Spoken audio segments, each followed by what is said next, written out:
Ya, shalom. Di nama Tuhan, kalau pagi ini kita boleh bersama beribadah di hadapan Tuhan, sekiranya Tuhan memimpin kita dan memberkati kita. Bapak Ibu, saudara sekalian Tuhan, pada pagi ini saya mengambil tema Salib dan Yudas. Salib dan Yudas, satu benda mati, satu manusia.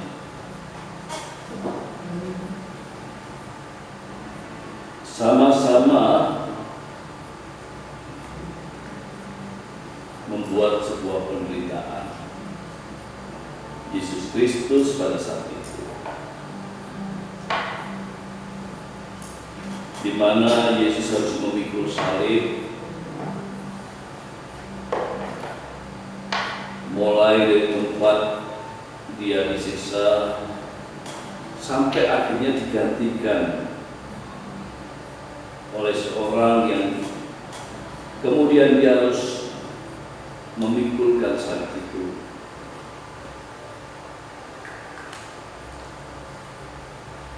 Begitu menderita sekali. Kemudian seorang Yudas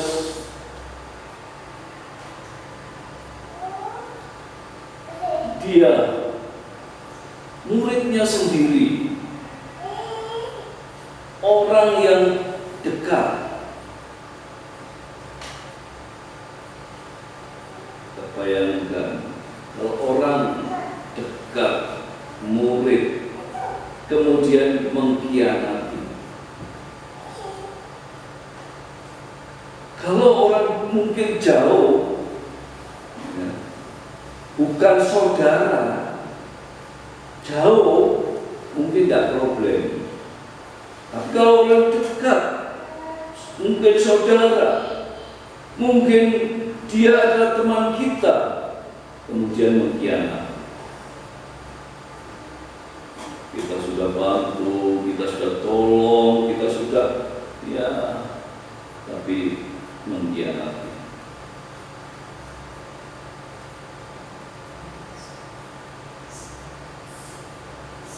Salib dan Yudas memiliki peran penting dalam keselamatan. Keduanya adalah alat yang digunakan Tuhan untuk mencapai visi Tuhan. Salib dan Yudas, satu benda mati, satu manusia, dipakai menjadi alat. Sekiranya paradigma kita diubah. Mungkin kita pernah dijahati orang.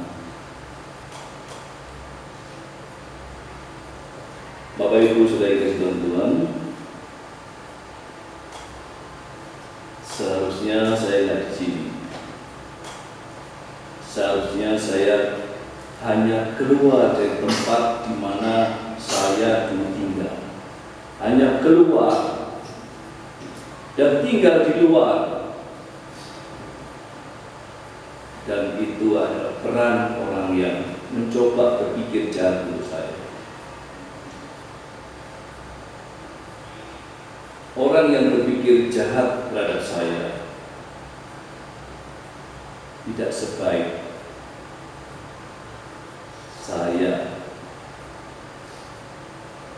setelah saya berada di wakil ini.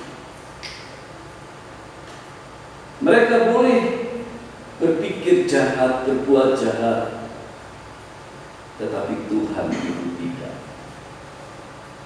Tuhan itu bahkan memakai. Bapak kalau tidak ada pikiran itu, saya tinggal di luar, Tapi dalam perjalanan orang berpikir itu ada sesuatu yang kemudian saya harus lewati. Bapak Ibu Saudara Kristus Tuhan, berbahagia kita. Kita akan membaca kitab Ulangan 21 ayat. Ulangan 21 ayat 23.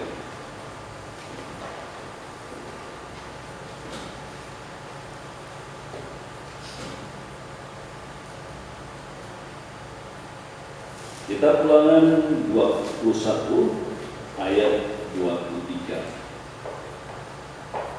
Khotbah Musa. Kita akan bacakan bersama-sama. 1, 2, 3.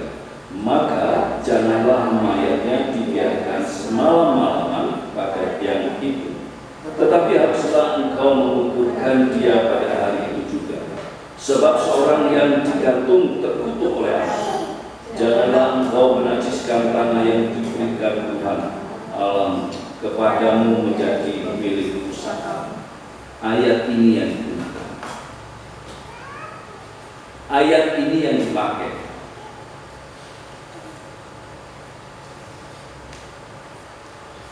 Israel hari Jumat jam 6 itu sudah masuk Sabat. Pada saat masuk Sabat, tidak boleh dia melakukan sebuah aktivitas yang berat. Masak pun tidak boleh. Harus siap. Matikan lampu menjadi ironis, tidak mau. Nyalakan lampu juga tidak mau. Itu Israel.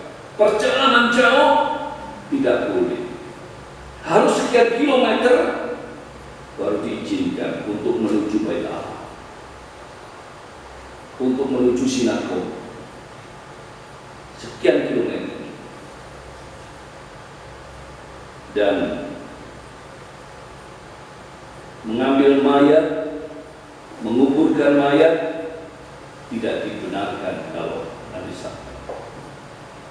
Bapak Ibu Saudara yang kasih dalam Tuhan, ayat ini dipakai untuk kematian Kristus di atas kayu salib. Dalam Galatia 3:13 katakan, Kristus telah menebus kita dari kutuk hukum Taurat dengan jalan menjadi kutuk karena kita. Sebab ada tertulis, terkutuklah orang yang digantung pada kayu salib.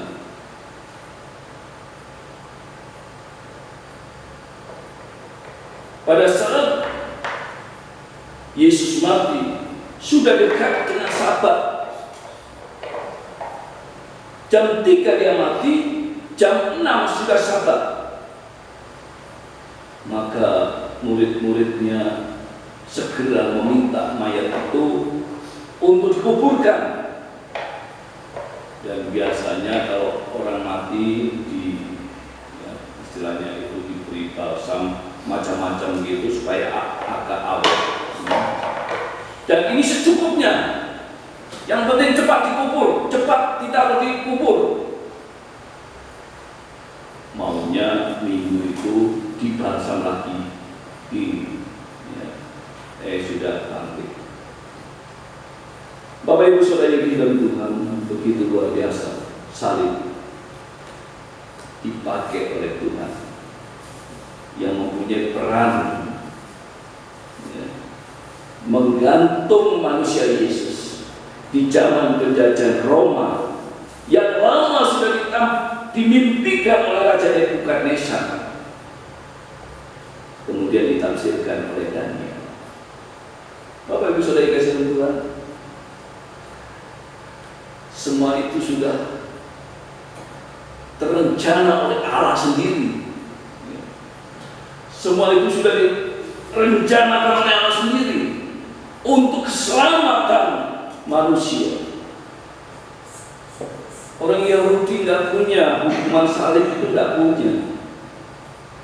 Kalau mau hukuman mati, orang Yahudi rajam, dilempari batu dengan jarak yang cukup dekat. Kalau batu kerikil kecil-kecil mungkin sakitnya geli, tapi batunya besar-besar yang dilemparkan kepada orang yang dihukum mati, kalau dia dirajam,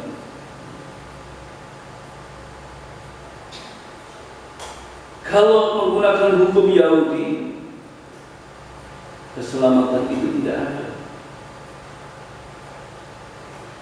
Maka harus menggunakan salib, menggunakan salib untuk menggantung Yesus, menggunakan salib untuk supaya dikatakan terkutuk.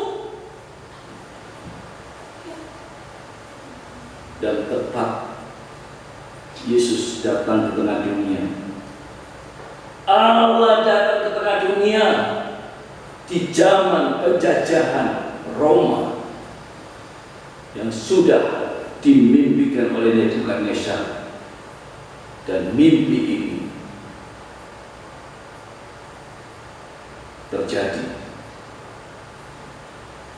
di tahun Masehi 2023 dulu.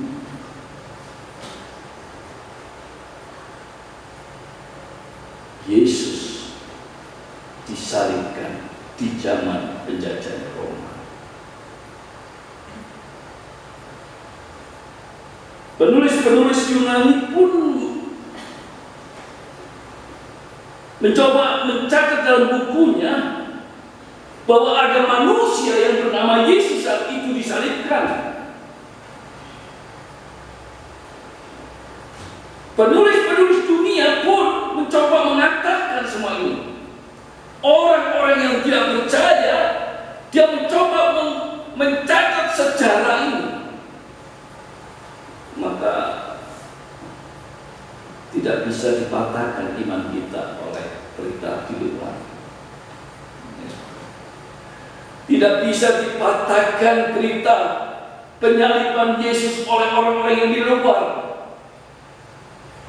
Iman kita.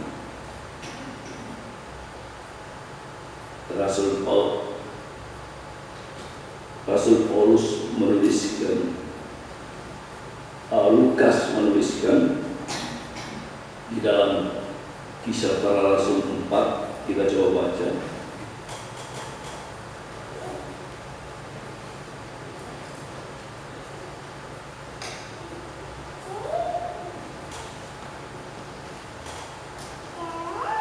Ayat yang ke-12.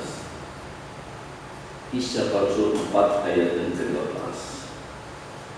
Dr. Lukas menuliskan, kita baca bersama-sama, 1, 2, 3. Dan keselamatan tidak ada di dalam siapapun juga selain di dalamnya, sebab di bawah langit ini tidak ada nama lain yang diberikan kepada manusia yang olehnya kita dapat keselamatan.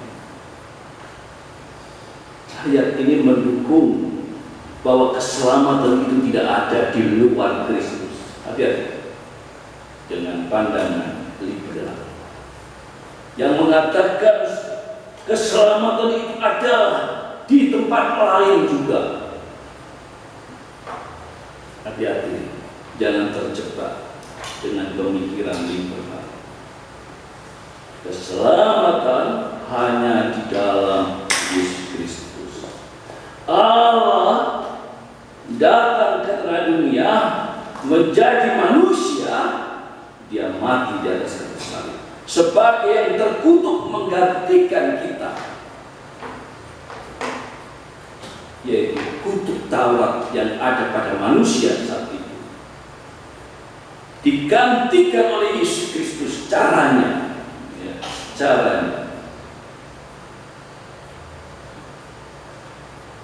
supaya dia harus disalibkan.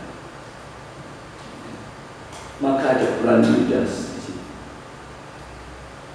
Jahat kan Yudas, pengkhianat. Maka dengan itu, ya, kalau kita marah dengan orang yang jahat dengan kita, rugi sendiri. Ya.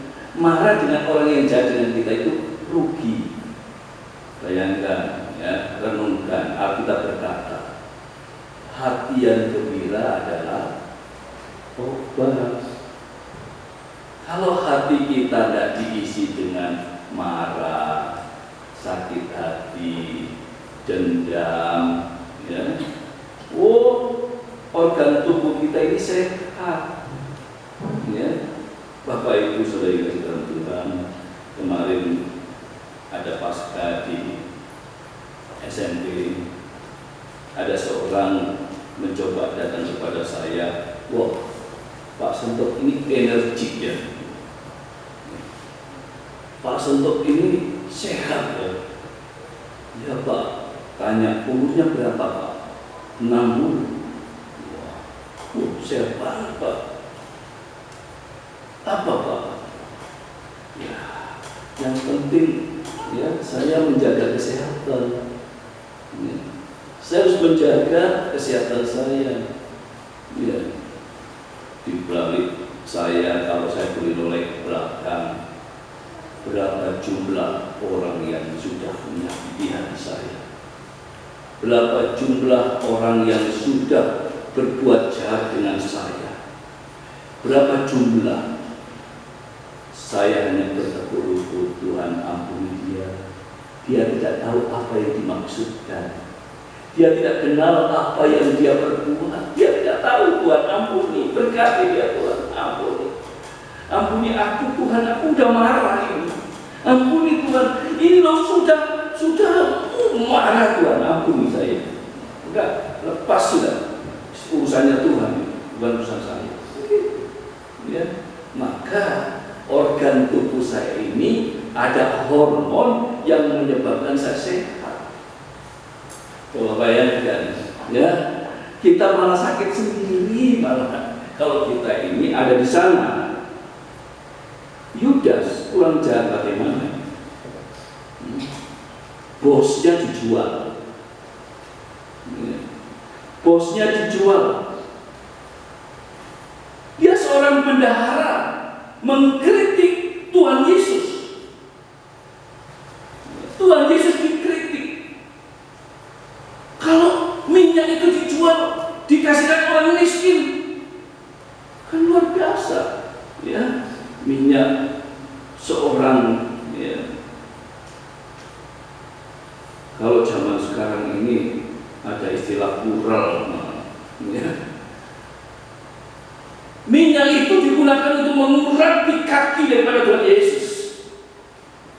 Dia pecahkan, dia jual. Kalau itu dijual, harganya mahal. Tetapi spesialnya itu untuk mengurapi kaki Yesus. Dan disitulah Yudas kritik Tuhan Yesus. Bayangkan, ya. Kira-kira kalau kita jadi ketua, jadi pemimpin, marah nggak kalau dikritik? Ya, keri rasanya. Ya, walaupun nggak bisa marah, kan gitu. Kemudian dia adalah seorang menjual Yesus menjadi budak. Menjadi budak, dijual Yesus. Bosnya dijual ke ahli-ahli Taurat, ke imam. Dia dijual. Maksud pikiran daripada Yudas nggak sampai Yesus nanti disalib. Itu maksudnya. Ya. Tidak sampai dia disalib. Tapi pada saat dia tahu bahwa Yesus akan disalibkan, maka dibuang uang itu, dilemparkan uang itu. Bahkan ahli-ahli Taurat berkata, jangan ambil uang itu uang darah. Sayang, Yudas gak berkata, Tuhan ampuni aku, Tuhan. Tuhan aku ampuni aku, salah Tuhan ampuni aku. Enggak seperti itu. Ya, pada saat Petrus ditanya, kamu kan sama dia? Enggak. Ya, dia tanya lagi, ya, kamu kan juga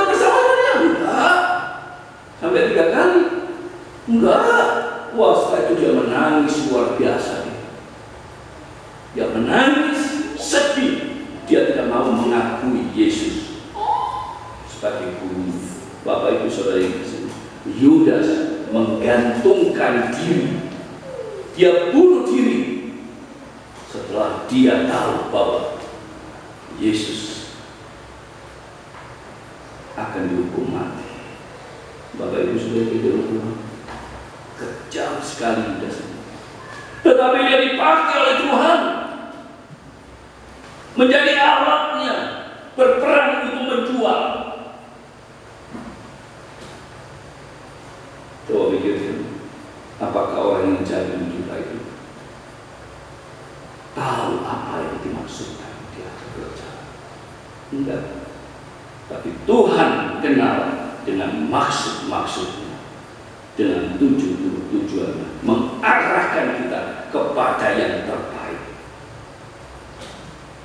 Kalau kita sudah bisa bersyukur di hadapan Tuhan, kalau kita sudah bisa mengampuni orang tersebut, kalau kita sudah bisa, saya yakin Tuhan akan mengarahkan kita pada tempat, pada tujuan Tuhan yang terbaik.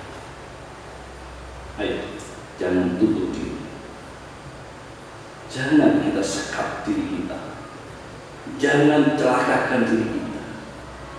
Jangan buat diri kita ini menderita karena mikir orang lain yang jahat.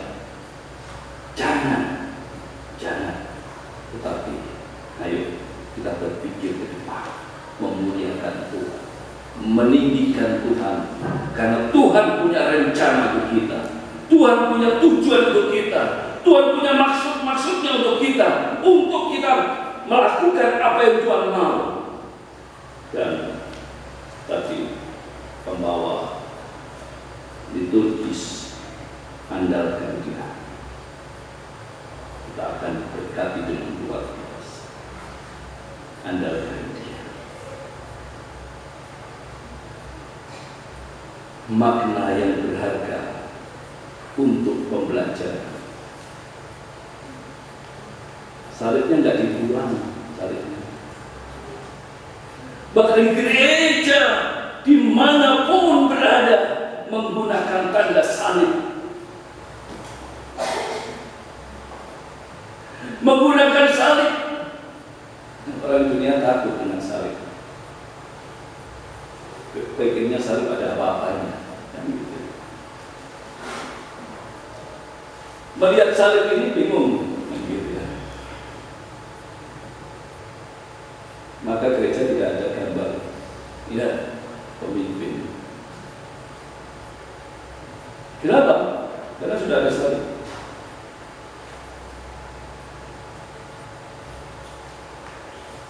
Salib menjadi lambang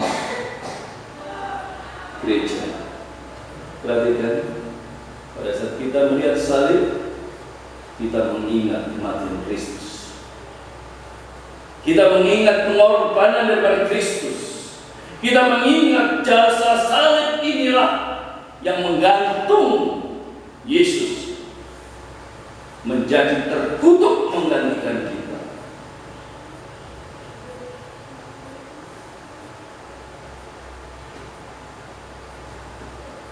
Kejahatan Yudas mengantar kita dalam keselamatan. Maka dari itu, ayo jangan negatif thinking dengan orang yang jahat. Biarkan itu semua adalah Tuhan yang punya hak untuk membalasnya. Jangan kita, sekiranya nama Tuhan